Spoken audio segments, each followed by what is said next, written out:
Cottaletta is one of my favourite things in the entire world, Darren. Do you remember when you were a little boy sitting on Nonna's knee, you know, and she'd make the cottaletta, she'd smash them down to it's like as thin as a $2 note? Absolutely. Sunday lunches, cottalettas with nonnas. Yeah. Well, my nonna, my brother and I used to go around there, and we used to maybe smoke something that we shouldn't have been smoking, and my nonna would pile up the cottaletta like this, and we'd sit there quiet, and she'd have a pile, and we'd eat them up. It was lovely, yeah. Munchies, best pursuit. Now this is chicken cottaletta. Now what we're going to do is just see how hot the oil is. What we're looking for, as soon as it starts to bubble. Yep, we're ready to go in the frying pan. Yep, and I'm using some nice, really good Campagna oil. So it's a blend of olive oil and vegetable oil together. So you get nice flavour out of it. Now here's one of the tricks is not to have it flat out. A lot of people when they put the cottaletta in, we notice it with novices, they put it in, it hits the pan and it like burns and it gets too hot. Back up here, you've got to look at these pretty faces. It's not all about the cottaletta, it's about these two pretty faces. And what you want to do is get it nice and gold on the outside. The other way of doing it is in the French oven. You know the French oven over there? They call it a deep fryer. Call it a deep fryer, yeah. So they put it in there and it cooks nice and evenly on both sides. Yeah. But usually the oil you're using in a deep fryer is cottonseed. So it's great for chips and things, although we use tallow sometimes or beef fat, which gives it a lovely flavour. But it's all about the flavour. So when you cook a cottaletta like this on a nice medium heat, it cooks nice and gently. And what you want to do is make sure that the meat is cooked all the way through. Now, you can make cottaletta with anything with a pulse, any bit of meat. Yes, that's right. The trick is, what we say? I was going to say cottaletta with pork, chicken. Yep. It's a normal go-to.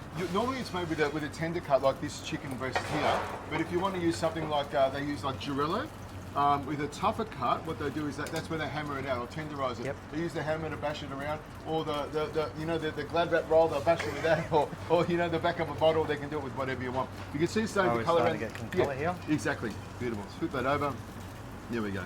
Now you can see that when we flip it over, we always flip it over away from ourselves so we don't splash ourselves. But we don't do that, do we? We just flip it over anyway. We're professionals. We're living on the edge. See, we don't care if we get burnt. We just want to make a delicious cottaletta for you. Now you can see it's coming up. What we're looking for is this golden colour. Not golden black, golden brown, which is important. Here we go. Look at that. That's coming up nicely. And we can tell by touching it. What we're looking for is the resistance. You know, when it comes nice and firm, we know that the chicken's cooking nice and quickly. And because it's so thin, it's going to cook nice and crisply on the outside and stay delicious on the inside. And the whole idea of putting a coating on the outside, which is flour, egg wash with a little bit of milk in it if you want, and then panko flour, panko breadcrumbs, which is a beautiful breadcrumb, makes it nice and crispy. And I told you yesterday how they make it in these big lots. Right. It's white and they put it through this big machine. It's an incredible process. Impressive. But panko flour is one of the better ones. It's white and it gives it a lovely flavour. It's a Japanese breadcrumb, which I think is nice. So you can see Darren's just flipping it over. He's looking at it. You can tell it's cooking nice and evenly, and it's beautiful. And the oil, if you want to, you can strain that oil. It's going to be good for tomorrow, but that's all we need to do. Do you think it's nearly ready? I think it's nearly ready. That's how fast it cooks, nice and quickly, and we don't have to stop and go for a cigarette or a beer or anything, do we? Not tonight. Not tonight, do we? Now we're going to put some butter in here because we love cooking with butter, and this is what makes everything delicious. Now we know it's cooked beautifully, and we just want to add a little bit of flavour just at the end. A little bit of butter goes in there. Look at that, sizzling away. Here we go. Yeah, perfect. Oh, look at that. This is my camping fry pan. This is what I take when I go camping. Never. I never go camping, do I? Can you imagine me camping? Yeah? Me trying to hop in a sleeping bag. I want to do that. The only time I go camping is when I open the door. That's about as camping as I get. Look at that beautiful colour on the outside. The thing about butter is the oil will cook it all the way through, but the butter will give it lovely crispy colour on the outside. Now, when you're ready, Darren, what's we got here? I'm going to get a plate. What I did is concasse here. So this is some onions, some red onions, some garlic, some basil in there as well. And I'm just going to pop this on the bottom of the plate here. This gives it that lovely saucy flavour. A bit saucy like you and me, yeah? That's right. You're a bit saucy, aren't you? It's tough, that's what you're talking. There we go. Spread that around like that. That gives it a lovely flavour because we want a little bit of moisture in there as well.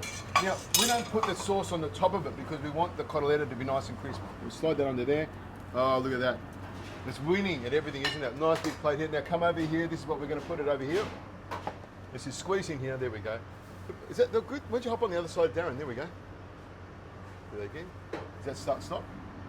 Yeah, on that side there. There we go. Beautiful. So now we're going to finish it off. We've got some salami. Have a look at that. That's nice fatty salami. You can see this is fatty for fatties, you and me, isn't it? That's it. There we go. I've got to put this on the cottaletta here. Try that with That's that. good, huh? Beautiful salami.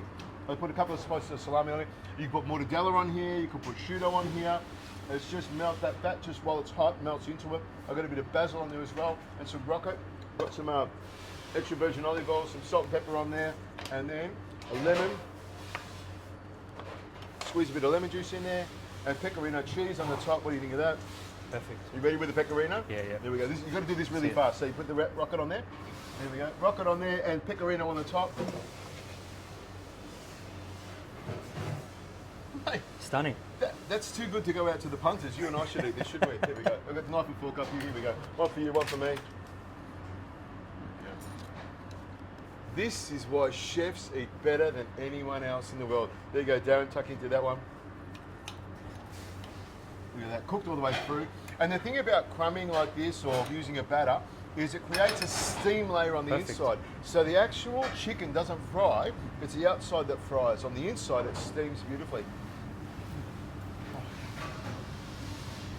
I'm gonna do it like this. Oh, delicious. Now we need a glass of wine. Now you're talking. There you go.